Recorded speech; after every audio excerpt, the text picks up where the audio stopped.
Oh! Bienvenue à notre émission des kiwis et des decks.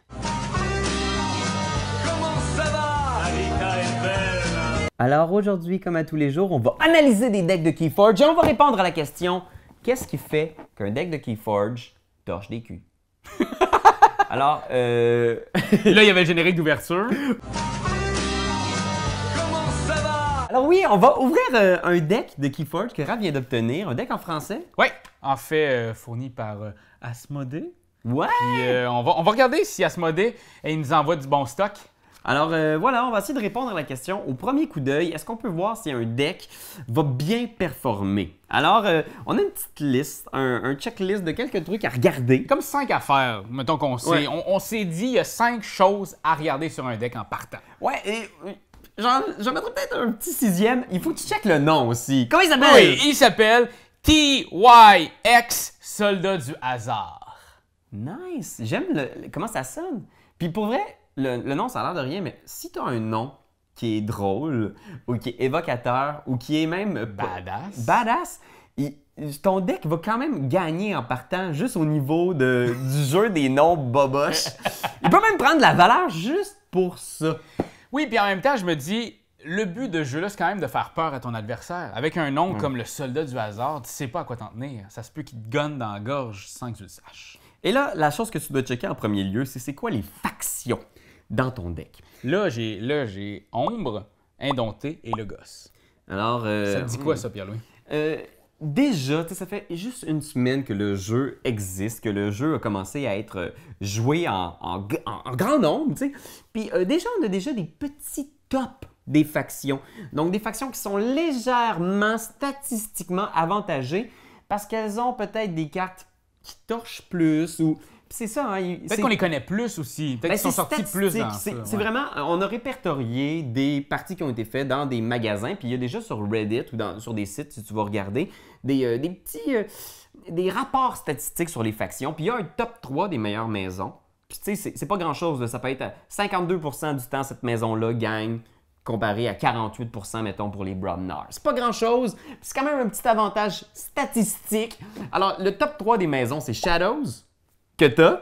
Que j'ai. Il y a aussi les Dis. les démons que j'adore, que malheureusement t'as pas dans ce deck-là. Non. Mais les Untamed font aussi partie du top 3 et t'es dans ton deck. Fait que j'ai Ombre et Indompté avec moi. Et j'ai les Logos qui sont comme une famille qui... Tu sais, je pense qu'on les martyrise un peu du regard. Là. On les sous-estime en fait, parce que les Logos, même si c'est pas les cartes qui vont nécessairement te faire gagner, elles vont te faire piger des cartes, puis peut-être te faire sortir la carte qui va te faire gagner. Fait que la première chose qu'on fait, on regarde ça. Et la deuxième chose qu'on fait, on commence à regarder le nombre d'ambres que tu peux avoir juste avec ton deck. Ça, c'est les petites affaires qui sont juste ici. Donc là, si je regarde. Parce que c'est quand même le but du jeu, hein. Il faut quand même avoir des ambres pour gagner, puis ça, c'est une façon facile d'en obtenir. Donc, j'en ai 2 ici, plus 2, 4, 5, 6, 7, 8, 9, 10, 11, 12, 13, 14, 15, 16, 17. 17 ambres. 17! C'est bon, c'est excellent, parce qu'on se rappelle que pour construire une clé, ça t'en prend 6. Ouais. Fait que tu pourrais quasiment bâtir tes 3 clés juste sur les arbres que tu as sur tes cartes. Wow. Et encore une fois, c'est pas gage d'un succès instantané ou d'un deck imbattable, mais c'est un gros facteur que vous voulez regarder pour savoir si vous avez un bon deck. On veut le savoir, c'est ça. On vous donne des outils pour voir. On vous dit pas que vous allez gagner à coup sûr, là. Ouais. Parce qu'on est bon, nous autres. Ouais. Et la troisième chose qu'on va regarder, c'est combien de créatures. Est-ce que tu as des créatures dans ton deck? Donc des unités qui peuvent rester sur la table. Parce que, mine de rien, hein, l'action récolte, celle dont vous utilisez pour reap, ramasser des arbres avec vos créatures, c'est un gros mécanisme pour gagner. Mais c'est ça le but du jeu. Oui. Je veux dire, le combat, on est tout le temps là à essayer d'avoir le plus de créatures pour se battre, mais c'est pas ça le important, but. mais c'est pas ça le but. Alors, est-ce que tu as des créatures? Est-ce que tu peux reaper potentiellement? Alors, on compte le nombre de créatures que tu as. J'en ai 1, 2, 3, 4, 5, 6, 7, 8, 9, 10, 11, 12, 13, C'est tout! 14, 15, 16, voyons, 17, 18, 19, 20, 21. 21, c'est bon! Quand même, OK. Encore une fois, c'est pas gage instantané de deck Mais imbattable. c'est des outils. Parce que C'est des outils. les actions te permettent aussi de vraiment manœuvrer, puis de pouvoir peut-être même changer le cours de la partie, mais d'avoir beaucoup de créatures, ça te permet d'avoir une présence imposante sur la table, puis de forcer ton adversaire à essayer de t'empêcher de faire des récoltes massives tour après tour. Alors ça, encore une fois, je pense que c'est très très bon. 21 créatures! 21 créatures, 17 ambres. Ouais. Et là, il y a une chose aussi très très importante, c'est qu'il y a certaines cartes qu'on sait qui sont bonnes. Ouais, en fait, c'est que la communauté s'est déjà un peu prononcée sur certaines cartes qu'elle juge être meilleures que les autres. Alors là, encore une fois, il y a des cartes qui sont très situationnelles, qui vont être fortes dans une situation donnée, mais il y a des cartes qui, en tout temps, semblent vraiment donner un avantage aux joueurs qui les possèdent. Si tu regardes ça, j'ai 2 lutins poussières. Oui, les lutins poussières ont la réputation d'être une très très bonne carte des Untamed parce qu'ils donnent 2 dès qu'ils débarquent en jeu, et après ça, en plus, tu peux les faire replay. Oui, je peux les reaper avec... Ouais, c'est ça. Et t'as une autre carte vraiment forte des Untamed qui s'appelle Witch of the Eye, la sorcière de l'œil. La sorcière de l'œil peut faire que tu vas aller rechercher une carte dans ta défausse, peut-être le lutin poussière justement, Peut-être, puis en plus, j'en ai 2. et les rejouer pour avoir 2 ambres à nouveau. Il y a du potentiel. Il y a du Présentement, gros potentiel. je pourrais être à comme 800-900 sur Amazon. Non, parce que bien sûr, il y a déjà beaucoup de spéculations sur Internet.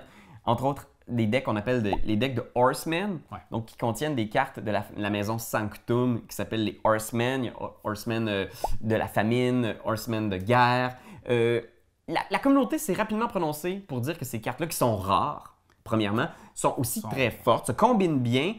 Mais c'est de la spéculation pure et simple. Mais ces decks-là, il y en a certains, des Double Horsemen que vous pouvez trouver sur eBay à 800, 1000 $.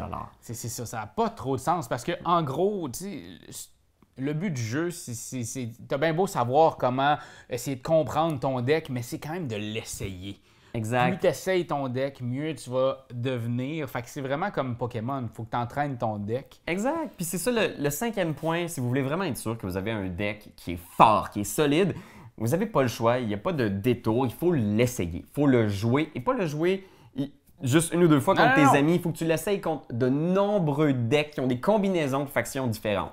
Après que tu as fait 20 parties avec le même deck contre plusieurs configurations possibles de paquets, si tu as 20 victoires sur 25 parties, tu peux statistiquement affirmer que ton deck est très fort.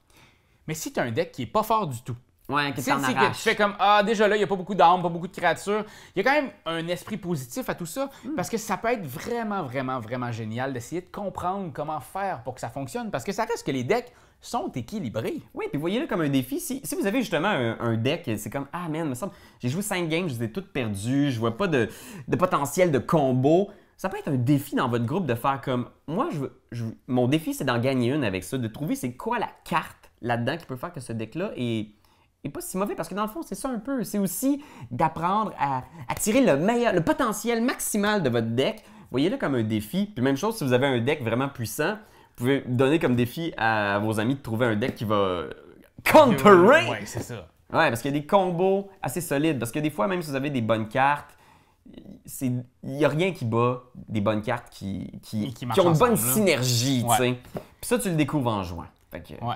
Puis d'autres affaires qu'on découvre en jouant, c'est des questions. C'est du questionnement. Si vous en avez, vous, à la maison, des questionnements, vous jouez, vous dites « Hey, j'ai tellement des questions que je pourrais poser à tu game. » Écris-nous tes questions! Puis si tu veux savoir à quand les vidéos, à toutes les fois que les vidéos sortent, il y a une petite cloche juste en bas. Va cliquer dessus. Puis à toutes les fois qu'il va y avoir des vidéos qui vont sortir de tu game, tu vas être au courant en premier. C'est fou, là. C'est fou. C'est la technologie, ça fait pas juste des decks, ça fait une folie comme ça. Alors là-dessus, merci pour cette émission. De rien! On se revoit demain.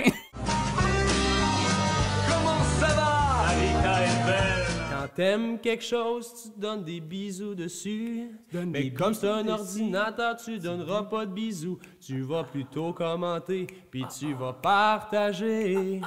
Oh oui, partagez. C'est la leçon de Jésus!